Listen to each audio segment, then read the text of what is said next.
नमस्कार, म अमीर कट्टेल। यो हो राजनीतिक, आर्थिक, सामाजिक र सैन्य रूपमा परिवर्तनशील दुनियाँको इतिहास बुझाउने कार्यक्रम उथल पुथल। उथल पुथलकारी विश्व क्रान्तिको इतिहास खोतल्ने प्रयास अनुसार कार्यक्रमको 5औं एपिसोडमा 19औं शताब्दीको सुरुवातमा साम्राज्यवाद विरुद्ध झण्डा उठाएर ग्रिसले विश्वलाई दिएको नयाँ सन्देशमाथि केन्द्रित छ। अमेरिकी स्वतन्त्रता संग्राम उपनिवेश विरुद्धको पहिलो लडाईँ थियो। फ्रान्सले तानाशाही राजतन्त्र विरुद्ध लड्यो। स्वतन्त्रताको ग्रीस युद्ध, जुन ग्रीक क्रान्तिका नामले पनि चिनिन्छ, वैभवशाली इतिहास बोकेको क्रान्ति थियो। ग्रीस आन्दोलनले कालान्तरमा धेरै देशलाई स्वतन्त्रताका लागि झकझक्याउने काम गर्नेवाला थियो। राष्ट्रियता, सांस्कृतिक गौरव, भाषा संरक्षण, राजनीतिक स्वायत्तता, मानवाधिकार र स्वतन्त्रता लगायत धेरै पक्षमा विश्वलाई सचेत गराउँदै थियो। ग्रीस त्यही देश हो जसले युरोपेली सभ्यताको जग निर्माण गर्यो। मध्य पूर्वदेखि युरोपसम्म फैलिएको अट्टोमन साम्राज्य विरुद्धको लडाईँमा ग्रीसलाई सहयोग गरेर युरोपका 3 महाशक्तिले गुण नै लगाए। ग्रीस कसरी अट्टोमन साम्राज्यको हिस्सा बनेको थियो, चर्चा यहीँबाट थालौँ।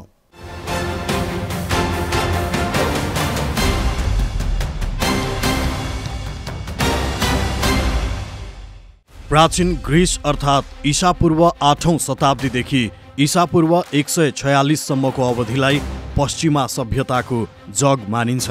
सुरुमा यहाँ सहर तथा राज्यहरू स्वतन्त्र थिए। सबै शहरमा आफ्नै सरकार, भाषा र पहिचान थियो। एथेन्स, स्पार्टा, कोरिन्थ र थेबिस ठुला र भव्य सहर थिए। प्राचीन कालमै एथेन्समा प्रजातन्त्रको सोच विकास भइसकेको थियो। दर्शन, साहित्य र कला समृद्ध हुँदै थियो। ओलम्पिकको सुरुवात पनि यही सहरबाट भएको थियो। सत्य, न्याय र नैतिकताका विषयमा बोल्ने प्रसिद्ध दर्शनशास्त्री सोक्रेटिस ग्रीसमै जन्मिएका थिए। उनले प्लेटो जस्ता शिष्य जन्माए। प्लेटोबाट राजनैतिक दर्शन सिकेका अरिस्टोटल उनकै दर्शनमाथि पनि प्रश्न गर्ने क्षमता राख्दथे। यो वाद विवादले पश्चिमा राजनीतिको जग विकासमा महत्त्वपूर्ण भूमिका खेल्यो। मेसिडोनका राजकुमार अलेक्जेन्डर महान अरिस्टोटलकै चेला थिए, जसले ग्रीक राज्यलाई एकीकरण गरे। त्यसपछि इजिप्ट, पर्सिया हुँदै भारतको दक्षिण पश्चिमसम्म आफ्नो साम्राज्य फैलाए। उनलाई भारतीयहरू सिकन्दर भन्छन्। कहिल्यै नहार्ने उनको विशेषताको व्याख्या जो जिता वही सिकन्दर भारतीय उखानले गर्छ। इतिहासकै एक महान तथा अति सफल कमान्डर अलेक्जेन्डरको ईसापूर्व 323 निधन भएपछि राज्यहरू फेरि विभाजित हुन थाले। अलेक्जेन्डरकै सेनापतिले यसमा शासन गर्न थाले। यो विभाजित युगलाई हेलेनिस्टिक युग भनिन्छ। मेडिटेरानियन समुद्रको वारपार तथा झण्डै पूर्वसम्म ग्रीक संस्कृतिको प्रभाव फैलिसकेको थियो। धेरै क्षेत्रमा ग्रीक लिपि नै प्रयोग हुन्थ्यो। इजिप्टको अलेक्जेन्ड्रिया जस्ता सहर सांस्कृतिक अध्ययनको केन्द्र बने। बिस्तारै विभाजित ग्रीकमाथि रोमनले हस्तक्षेप थाले। ईसापूर्व 146 कोरिन्थ युद्ध जितेर रोमन गणतन्त्रले ग्रीसमा आफ्नो झण्डा गाड्यो। यसपछि बिस्तारै रोमनहरूले एकपछि अर्को गर्दै सम्पूर्ण ग्रीस कब्जा गरे।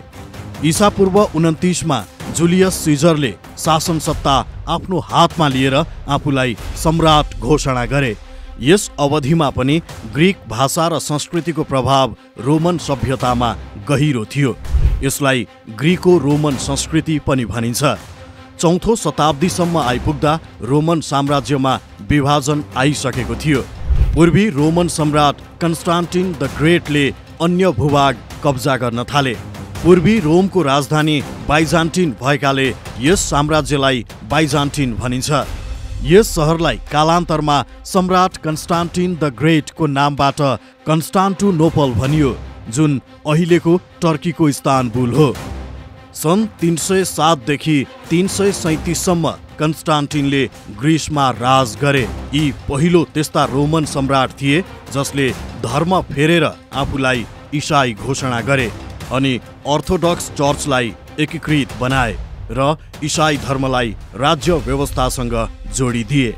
यसरी बाइजान्टिन साम्राज्यको समयमा ग्रिसमा पादरीले शासन सत्तामा बलियो पकड जमाए। 1147 वर्षसम्म बाइजान्टिन साम्राज्यले यहाँ शासन गर्यो। अट्टोमन साम्राज्यले 14औं शताब्दीमा आफ्नो प्रभाव फैलाउँदै थियो। 1453 मे 29मा 53 दिनको लडाईँपछि उसले कन्स्टान्टिन कब्जा गर्यो। यससँगै अट्टोमनका सुल्तानले आफ्नो राजधानीलाई यहाँ सारे। ग्रिसका अधिकांश जनता इसाई थिए, त्यसकारण मुस्लिम सुल्तानको शासनकाल यहाँका जनतालाई सहज थिएन। आफ्नो शासनको समय अट्टोमन साम्राज्यले ग्रिक भाषा, संस्कृति र धर्म मास्दै यसलाई इस्लामीकरण गर्ने प्रयास गर्यो। त्यसका लागि उसले फुटाउ र राजगर नीति लिएको थियो। यसले ग्रिसको सामाजिक संरचना नै खलबलियो।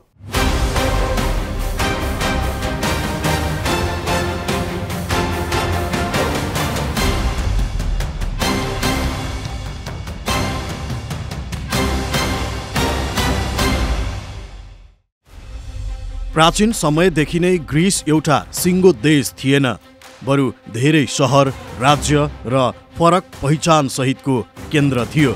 अट्टोमन साम्राज्यले यो विभाजनलाई प्रयोग गर्न खोज्यो। स्थानीय क्षेत्रका आफ्नै स्वार्थ थिए, उनीहरूका आफ्नै नेता थिए। यसकारण ग्रिकहरूलाई मिलेर लड्न मुस्किल थियो। अधिकांश जनसङ्ख्या अर्थोडक्स इसाई भए पनि यहाँ अल्पसङ्ख्यक क्याथोलिक र यहुदी थिए। सुरुमा अट्टोमनले अर्थोडक्सलाई केही स्वतन्त्रता दिएर अल्पसङ्ख्यक समुदायमाथि चरम दमन गरे। उनीहरूमध्ये धेरैलाई इस्लाम बनाए। त्यसपछि अर्थोडक्समाथि दमन थाले। चर्चलाई निशाना बनाउन थालियो। ग्रिक भाषा प्रतिबन्धित थियो। ग्रिकलाई दोस्रो दर्जाको नागरिक जसरी व्यवहार गरिएको थियो। इसाई धर्म माने बापत उनीहरूले अलग्गै कर बुझाउनु पर्थ्यो। उनीहरूलाई इस्लाम धर्म मान्नेको दाँजोमा अधिकार र रोजगारीमा कम अवसर थियो। धेरैजनाले कर बुझाउन नसकेर धर्मान्तरण गरे। सुल्तानको दमन सहन नसकेर कतिपय व्यापारी, कृषक इस्तानबुल छाडेर गाउँ तथा पहाडमा लुक्न गए। कतिपय ग्रिक हत्याबाट जोगिनका लागि युरोपका अन्य देश, एसिया तथा अमेरिकी देशमा भागे। ग्रिक बीचको वर्ग विभाजन र विदेशी हस्तक्षेप पनि अट्टोमनका लागि फाइदाको विषय थियो। धनाढ्य जमिनदार र कृषकका स्वार्थ फरक फरक थिए। युरोपका अन्य देशको स्वार्थ पनि फरक थियो। उनीहरू फरक फरक समुदायप्रति सद्भाव राख्थे र त्यही अनुसार सहयोग गर्थे। यसले पनि ग्रिसको जनसङ्ख्यालाई थप विभाजित गराएको थियो। कमजोर अवस्थामा पुगेकाले ग्रिक अट्टोमन अधिकारीसँग आफ्नो स्वार्थ जोगाउनका लागि सम्झौता गर्न बाध्य थिए। यी सबै प्रयासका बावजुद ग्रिकहरूले भूमिगत रूपमा स्कुल, चर्च र सांस्कृतिक संस्थान खोलेर आफ्नो संस्कृति जोगाउने प्रयास गरिरहेकै थिए। यस अवधिमा धेरै पटक विद्रोहका असफल प्रयास भए। समुद्री व्यापारमा संलग्न हुने ग्रिक व्यापारीलाई देश बाहिरका घटनाक्रमबारे पनि जानकारी हुन्थ्यो। ग्रिक लेखक तथा राजनीतिक दर्शनशास्त्री रिगा फेरियोस जागरण युगका युरोपेली दर्शनशास्त्रीबाट प्रभावित थिए। उनी बाल्कन, इटली र अस्ट्रिया लगायत युरोपका धेरै ठाउँ डुले। त्यतिबेला चर्चित फ्रान्सेली क्रान्तिको नारा समानता, स्वतन्त्रता र भातृत्वलाई ग्रिसमा लागू गर्ने थियो। उनले विदेशमा रहेका ग्रिक क्रान्तिकारीलाई गोप्य नेटवर्क र समाज गठन गरेर एक ठिक्का गराए। क्रान्तिका पक्षमा विभिन्न पुस्तक छपाए। तर यही क्रममा अस्ट्रियन अधिकारीले 1797 मा पक्राउ गरेर उनलाई अट्टोमन साम्राज्यको जिम्मा लगाए। उनको उमेर यति बेला 40 वर्षको थियो। महाकाव्य थौरियोसमा उल्लेखित एक पंक्तिले आज पनि ग्रिकहरूलाई भावुक बनाउँछ। उनले लेखेका थिए, 40 वर्षको दासता भन्दा र जेलको तुलनामा स्वतन्त्र जीवनको 1 घण्टा नै राम्रो हुन्छ। अर्को वर्ष उनलाई डेन्युब नदीमा फ्याँकेर हत्या गरियो।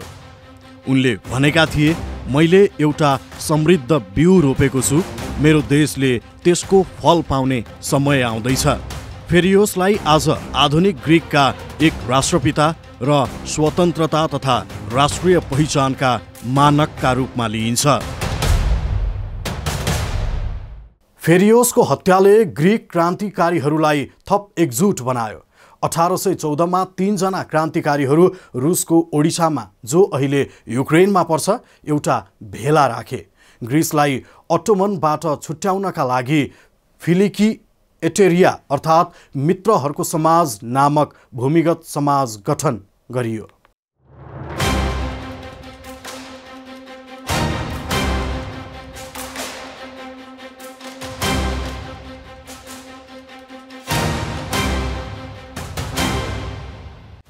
भूमिगत समाजमा 3 संस्थापक थिए।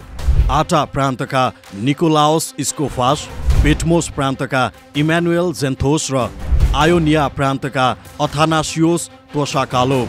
यस सङ्गठनले रुसमा रहेका धेरै ग्रिक र स्थानीय सरकारलाई आफ्नो खेमामा ल्यायो। एलेक्जेन्ड्रोस याप्सिलेन्टिस, थियोडोरोस कोलोकोट्रोनिस, ओडिसिस एन्ड्राउटोस, दिमित्रस प्लापाउटस लगायत स्वतन्त्रता पक्षधर यो समाजमा जोडिँदै गए। सन् 1818 मा संस्थापक सदस्य स्कोफासको मृत्युपछि जेन्थोस र त्वासाकालोभले नयाँ नेतृत्वको खोजी गरे। 1820 मा एलेक्जेन्ड्रोस याप्सिलेन्टिसलाई फिलिकी इटेरियाको प्रमुख बनाइयो। तत्कालै उनले सशस्त्र विद्रोहको तयारीका लागि सेना तयार गरे। फिलिकी इटेरियाले एक कोष बनाएर क्रान्तिका लागि हतियार जम्मा गर्न ठूलो धनराशि जुटाइसकेका थिए। 1820 मा याप्सिलेन्टिसले माल्दोभामा क्रान्ति सुरु गर्ने घोषणा गरे। रुसले सहयोग गर्ने आशा उनलाई थियो, तर रुस यसका लागि तयार थिएन। यस समय अट्टोमनले पनि विशाल सेना बनाइरहेको थियो। याप्सिलेन्टिसको सैन्य दस्तालाई नराम्ररी हरायो, धेरै ग्रिकहरू मारिए। यसपछि विद्रोहको आगो सल्कियो।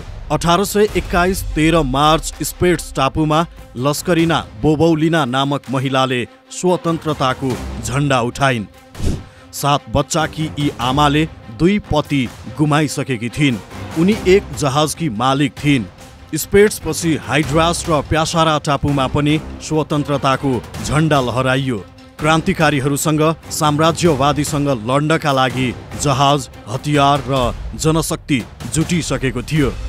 धेरै ग्रिकहरूको ओठमा यति बेला क्रान्तिकारी रङ थियो। नारा थियो स्वतन्त्रता या मृत्यु।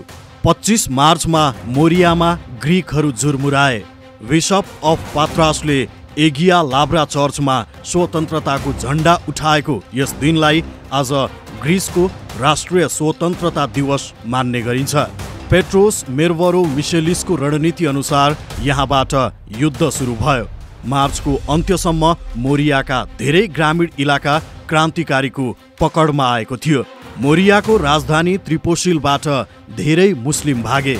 थियोडोरोस कोलोकोट्रोनिसको नेतृत्वमा रहेको सेनाले त्रिपोसीलाई महिनौसम्म घेरेको थियो। बिस्तारै मध्य ग्रिस हुँदै दक्षिणतर्फ क्रान्तिकारी अघि बढे। उनीहरूले एथेन्समा पुगेर त्यहाँ लडिरहेका अन्य योद्धाको सहयोगमा एक्रोपोलिस पहाड घेरे। यस समय एथेन्समा 10,000 मानिस मध्ये आधा इसाई र आधा मुस्लिम थिए। विद्रोहीहरूले मोरियो कब्जा गरेको खबर पाउना साथ अट्टोमन सुल्तानले कन्स्टेन्टिनोपलमा रहेका सबै ग्रिकको नरसंहार गर्न आदेश दिए। धेरै निर्दोष मारिए। क्रान्तिका आलोचक ग्रिक अर्थोडक्स चर्चका संरक्षक सुल्तानकै पक्षमा उभिएको भए पनि ग्रिक इसाई भएकाले उनी मारिए। चर्चमा विध्वंस निम्तियो। ग्रिकहरूको सम्पत्ति लुटियो। 21 जुलाई 1822 मा क्रान्तिकारीहरूले राष्ट्रिय सभाको बैठक बोलाएर स्वतन्त्रता घोषणा गरे। उनीहरूले नयाँ संविधान जारी गर्दै सरकार, अदालत र संसदको अधिकार बाँडफाँड गरे। यसमा नागरिकको कर्तव्य र अधिकार, निर्वाचन लगायत विषयबारे उल्लेख थियो।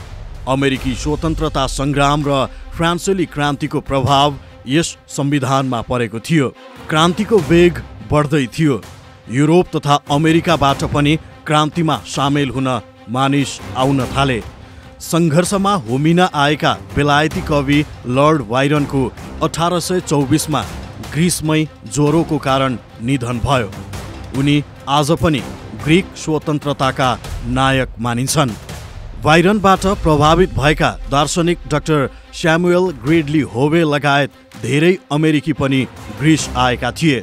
हार्वर्ड विश्वविद्यालयबाट मेडिकल डिग्री लिएर ग्रिडली एक सर्जनका रूपमा ग्रिक सेनामा सहभागी भए।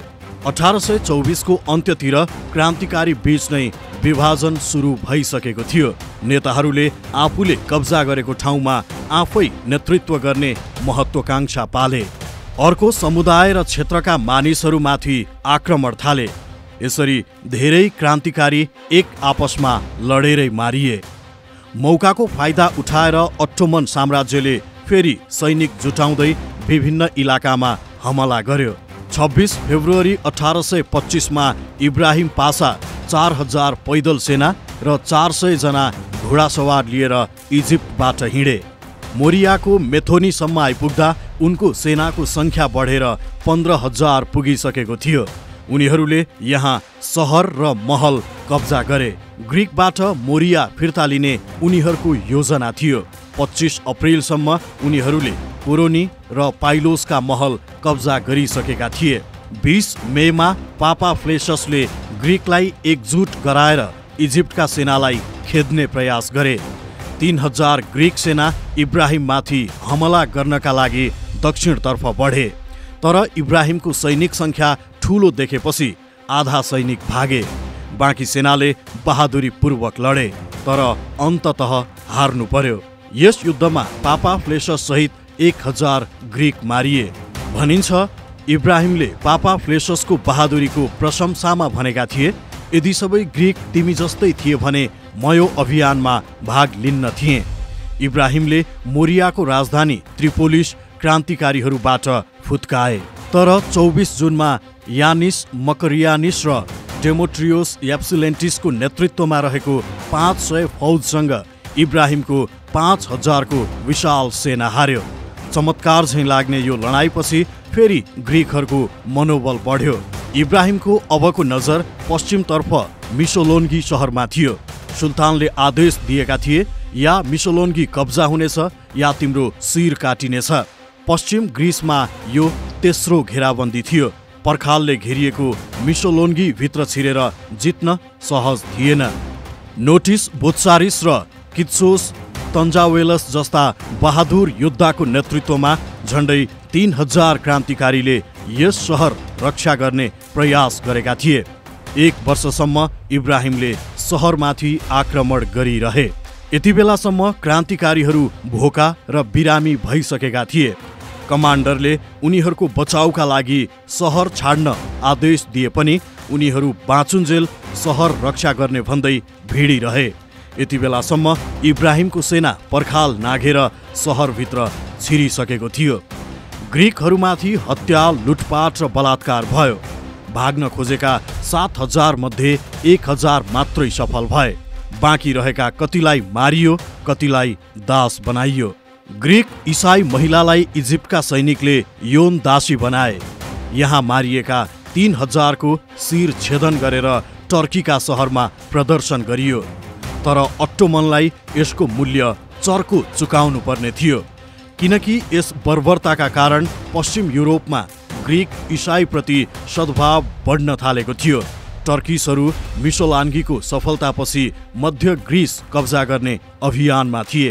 तर जर्जियोस कारिसाकिसले गोप्य हमलाको तयारी थाले।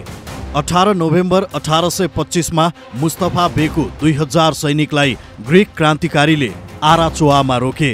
22 नोभेम्बर 1825 मा मुस्तफा गम्भीर रूपमा घाइते भए। अट्टोमनको मनोबल गिर्यो। चिसो मौसम र पानीले टर्किस सेनालाई अप्ठ्यारो बनाएको थियो। 24 नोभेम्बर 1825 सम्म आइपुग्दा धेरै सैनिक लडाई र चिसोका कारण मारिए। अराचोवाको जितले ग्रिकहरूको मनोबल बढेको थियो। यसको 1 वर्षपछि नवारिनोको लडाईँमा क्रान्तिकारीहरूलाई सहयोग गर्नका लागि ब्रिटेन, फ्रान्स र रुसले सेना पठाए। युरोपका 3 महाशक्ति विरुद्धमा भएपछि अट्टोमनले क्रमशः लडाई हार्दै गयो। 10 अक्टोबर 1827 मा लोनियन सागर स्थित पेलोपोनेसियन टापुको पश्चिमतर्फ रहेको नवारिनो खाडीमा निर्णायक लडाई भयो। फ्रान्स, बेलायत र रुसले आफ्ना विशाल जहाज पठाएका थिए। अट्टोमन एक्लो थियो। उनीहरूका सबै जहाज नष्ट भए तैपनि डटेर लडे। यसपछि अट्टोमन रक्षात्मक अवस्थामा थियो। बेलायत, फ्रान्स र रुसले ग्रिसको स्वायत्तताका लागि निरन्तर पैरवी गरिरहे। अगस्त 1829 लन्डनमा बेलायत, फ्रान्स र रुसले एक सन्धि गर्दै आधुनिक ग्रिसको सिमाना निर्धारण गरे। 3 फेब्रुअरी 1830 अट्टोमन साम्राज्यले लन्डन प्रोटोकल अनुसार ग्रिसको स्वतन्त्रता स्वीकार्यो। 6 जुलाई 1832 अट्टोमन साम्राज्य र ग्रिस बीच कन्स्टान्टिनोपल सन्धि भयो।